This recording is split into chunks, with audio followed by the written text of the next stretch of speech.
Baik, bismillahirrahmanirrahim. Assalamualaikum warahmatullahi wabarakatuh. Jumpa lagi dengan saya di Abil Maiwa Channel.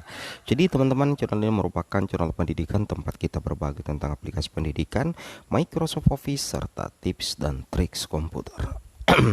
Jadi pada video kali ini Bapak Ibu ya, kembali lagi admin akan mengupdate informasi terbaru terkait guru honorer sedikit lega, 4 kebijakan tambahan P3K Guru 2022 dan aturan observasi pelamar prioritas tanpa tes. Nah, tentunya ini menjadi salah satu kabar gembira kita pada hari ini Bapak Ibu ya. Oke, baik, sebelum kita lanjut, bagi rekan-rekan guru yang baru menemukan channel ini, silahkan tekan tombol subscribe dan aktifkan lonceng notifikasinya agar setiap hari Bapak Ibu bisa mendapatkan informasi terbaru dari kami. Baik, kita langsung to the point saja ke informasinya.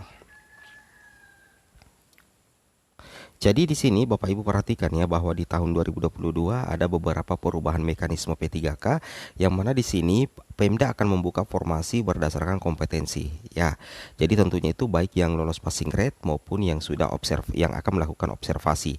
Tentunya ini observasi ini masuk dalam kategori prioritas 2 Bapak Ibu ya.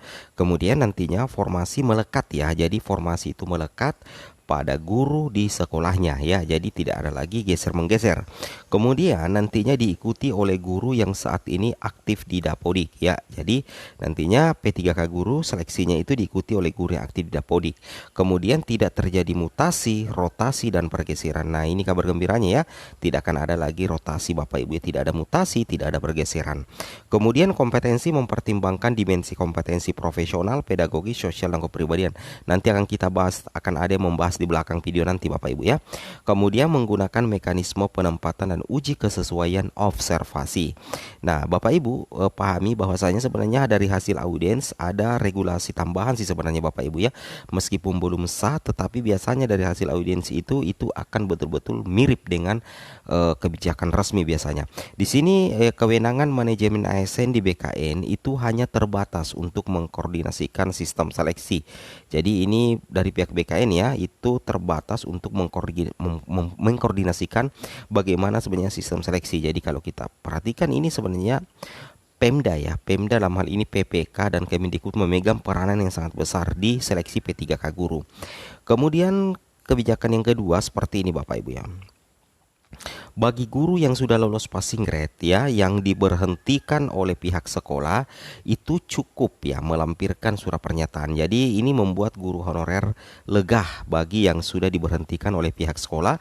Nantinya itu Bapak Ibu cukup melampirkan surat pernyataan untuk bisa ikut seleksi. Jadi banyak yang mempertanyakan apakah guru yang diberhentikan dari pihak sekolah padahal dia lolos passing grade itu bisa ikut seleksi P3K. Nah, bisa Bapak Ibu ya, cukup Bapak Ibu melampirkan surat pernyataannya. Nanti kita coba kembangkan lagi bagaimana bunyi dari surat pernyataan itu, karena ini baru berdasarkan dari hasil audiens ya, seperti itu. Kemudian berikutnya Bapak Ibu ya. Nah, di sini ada kebijakan bahwa ASN itu P3K tidak bisa dimutasi. Jadi makanya nantinya kan ada konfirmasi ya, konfirmasi yes atau no. Nah, ini yang mungkin saja menjadi salah satu pertimbangan bahwasanya Bapak Ibu itu harus siap-siap ya jika seandainya Bapak Ibu tidak bisa dimutasi nantinya ketika menempati suatu kota formasi. Jadi makanya Bapak Ibu betul-betul memperhatikan lokasi formasi yang Bapak Ibu ingin daftar, seperti itu. Kemudian terakhir adalah waspada terhadap adanya oknum calon yang mengatasnamakan BKN. Di sini Bapak Ibu jangan sekali-kali mau tertipu ya, jangan mau tertipu kalau ada orang yang menawarkan iming-iming diloloskan menjadi ASN seperti itu. Itu ya, apalagi kalau mengatasnamakan BKN. Nah, hati-hati Bapak Ibu ya. Oke, mengenai terkait dengan adanya observasi di seleksi P3K 2022, Bapak Ibu silakan simak informasi berikut. Oleh hal itu. Nah, di tahun 2022, formasi nanti yang Bapak Ibu akan bicarakan di DES itu akan disesuaikan dengan posisi individu.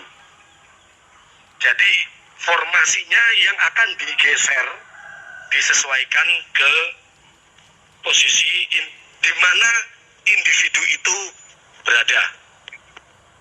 Ini nanti yang akan dirapatkan di DES. Formasi yang digeser. Saya masih menganggap formasi masih kuota ya.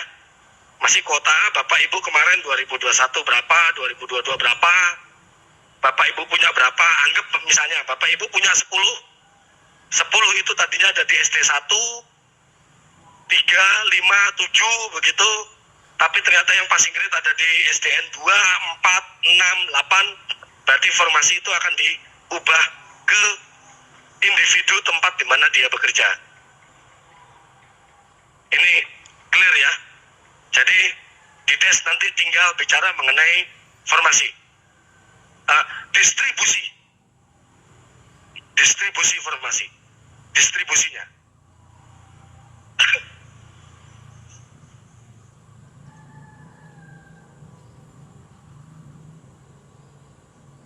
Ya, sebentar. Kalau ada guru agama yang sudah lulus passing grade, dia mengajar di SDN 5 atau di SMA 6, ya nanti seandainya dia memang Bapak punya kuota, formasinya itu ditempatkan menjadi agama. Itu yang tadi dibilang Pak Suryo, 193.000 guru yang sudah lulus passing grade, itu termasuk guru agama, kuotanya pun akan disebar sesuai dengan tempat di mana guru lulus passing grade itu bekerja, termasuk guru agama. Makanya tambah nanti habis ini. Selanjutnya, perbedaan selanjutnya tahun 2021. Ini ringkasan nih. Perbedaan tahun 2021. Seleksi hanya menggunakan tes. Tes itu maksudnya ini ya, tes. Berarti yang diukur adalah kognisi, kemampuan kognisi. 2022 seleksi menggunakan pola pengamatan. Jadi mengukur kognisi, afeksi, dan psikomotor, behavior. Ini akan lebih rumit, lebih kompleks, tapi nanti penentuannya mungkin akan terlihat sedikit lebih subjektif, relatif lebih subjektif, tapi itu nanti tanggung jawab ada di tempat Bapak Ibu. Loh, ini bukan mengancam, ini bukan, maksudnya yang lebih tahu kan nanti Bapak Ibu gitu loh. Kayak jadi Bapak Ibu nanti bukan hanya harus mengukur, menyeleksi dia pintar atau tidak. Bukan itu saja. Tapi harus dilihat dia baik atau tidak. Karena si guru diantaranya adalah sosial dan kepribadian. Itu yang harus kita tangkap juga, yang kemarin belum sempat tertangkap di tahun 2021. Itu ya. Lalu Bapak Ibu juga harus mengukur psikomotor. Ini ada tiga ini komponen dari manusia kan, kognisi, afeksi, dan psikomotor. Psikomotornya apa? Kompetensi guru, pedagogi. Bagaimana cara dia mengajar. Itu diukur dari psikomotor. Itu yang nanti Bapak Ibu akan lakukan. Lebih enak toh? Syaratnya yang tadi pengukuran 4 tadi, kognisi, afeksi, dan psikomotor, dapat Bapak Ibu lakukan ketika yang lulus passing grade tahun 2021 sudah ditempatkan semua. Jika yang lulus passing grade belum ditempatkan semua, maka Bapak Ibu tidak berkesempatan untuk mengukur guru kognisi, afeksi, dan psikomotor. Tadi pesan saya berarti rugi. Inilah kerugian yang akan terjadi. Nanti di DES ada dari Ribut, ada dari Kemenpan. Jika Bapak Ibu ingin bergerak juga ke pengamatan observasi kognisi, afeksi, dan psikomotor, Bapak Ibu tinggal pilih bukan cuma milih ya, nanti tetap ada instrumennya. Cuma nanti yang ngisi instrumen nanti ya tetap tim dari pemerintah daerah. Jika Bapak Ibu ingin mengisi itu, maka selesaikan dulu passing grade ya. Ya tentu saja dengan memperbanyak formasi. Next slide.